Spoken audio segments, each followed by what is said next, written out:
dozens of speed cameras could disappear from the region's roads. Their future is in doubt after government cuts to road safety schemes. In one county, Oxfordshire, the cameras have already been switched off. So will councils in the east follow suit? Here's our chief reporter, Kim Riley. Yes, Susie, the very first speed camera in the country appeared back in 1992. Now, of course, there are thousands. They seem to be everywhere. The new coalition government says it's delivering on its pledge to end the war on motorists. But the road safety group Break says getting rid of the cameras would be a backwards step and indeed risk lives. Well, we asked people in Cambridgeshire today how would they react to the cameras being switched off. I think it's a good idea. The reason is, I travel the same route every day and I know where the cameras are. And I slow down where the cameras are and then after that, I'm off like a bullet. If it is just purely money saving, then that's, I think, really unfortunate. Well, I think they don't serve any purpose anyway, because people only drive up to them, they see it's a yellow mark, hold it, slow down, people behind you brake as well, if you're lucky. You know, I think it's a false economy to turn them off. Within no time, it'll be chaos. Well, the government's argued that fixed cameras have become cash cows for the Treasury. It's ended central funding for fixed cameras and slashed road safety grants.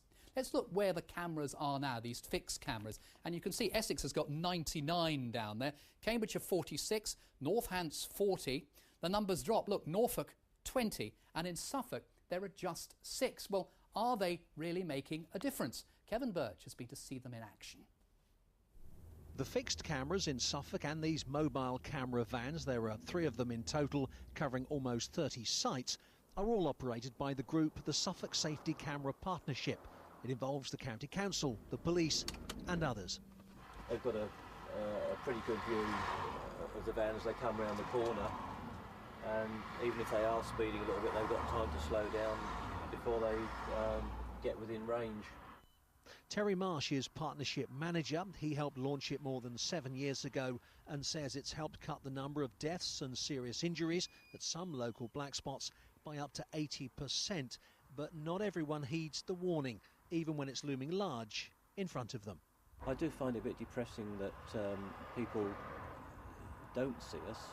I mean, the next thing that you would think about that is, well, what would happen if, if perhaps there were 2 young children trying to cross the road here and the drivers didn't see them? They would obviously be a much smaller thing to see than a fairly large, brightly coloured van. Every year, the partnership issues around 35,000 fixed penalty tickets. But for how much longer? Just in the past few weeks, out of the blue, it's seen government funding cut by 27%. And with the squeeze now well and truly on, it's looking ominous. If we were to come back in 12 months' time, do you think this partnership will be operating just the way it is now? No, I don't think it could be operating exactly the same way. There will be some changes, and exactly what they will be, well, I don't know. But we are looking very hard at the options to try and make sure that the roads in Suffolk remain as safe as they can possibly be. For now, the partnership is operating as normal. Nothing will be decided until the government's comprehensive spending review is published in 2 months' time. Kevin Birch, BBC Look East. Yes, indeed. Most of the councils we've talked to have told us no firm decision has yet been taken. But with money very tight, the whole issue remains under review. Hard choices will have to be made over the next few weeks. Well, if you'd like to contribute to the debate, pro or anti-speed cameras, we'd love to hear from you. You can email us look.east@bbc.co.uk or, of course, give us a bell on 08457 630 630. Kim, thank you very much. A law which allows parents to check if anyone with regular access to their children has a criminal record for sex abuse has been rolled out across much of our region today. A pilot scheme has been running in Cambridgeshire since 2008. From today, the law will also apply in Bedfordshire, the area around Milton Keynes, Essex, Suffolk and Norfolk, and from the autumn in Northamptonshire. By the end of next year, it'll cover the whole country. Well, earlier I spoke to Detective Inspector Chris Barmer from Cambridgeshire Police and started by asking him how it works.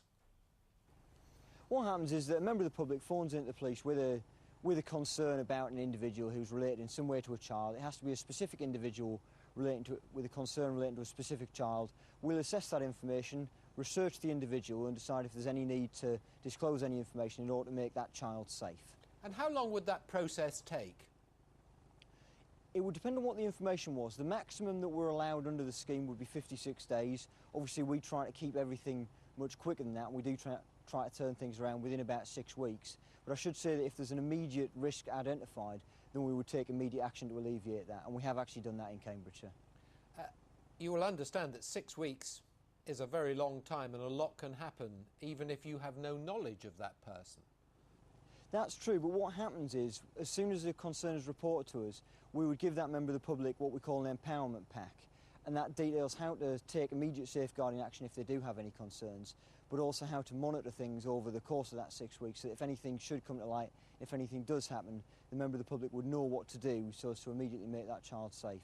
There is, of course, the danger that the police will get it wrong or perhaps not know about somebody. I mean, only a few years ago, Ian Huntley was working with children in Soham and nobody had picked that up. There is always the risk that the police won't know something. However, what this is a way of empowering people more than they've ever been empowered before, to let them bring their concerns to us, the police, and we will address those concerns so that we can identify children who may be at risk that we didn't know about and take action to make them safe.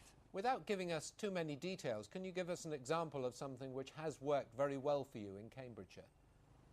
Well, obviously, as you say, we can't give out specific details because that would defeat the point of specific disclosure. But I can say that we've had a number of cases where parents have had concerns about individuals who have turned out to have criminal convictions that were relevant to the scheme, and that we've been able to disclose those convictions to the parents so they've been able to take the necessary action to keep their child safe. D.I. Balmer, thank you very much. Thank you very much. As more people look for low-cost holidays, the region's campsites are reaping the benefits.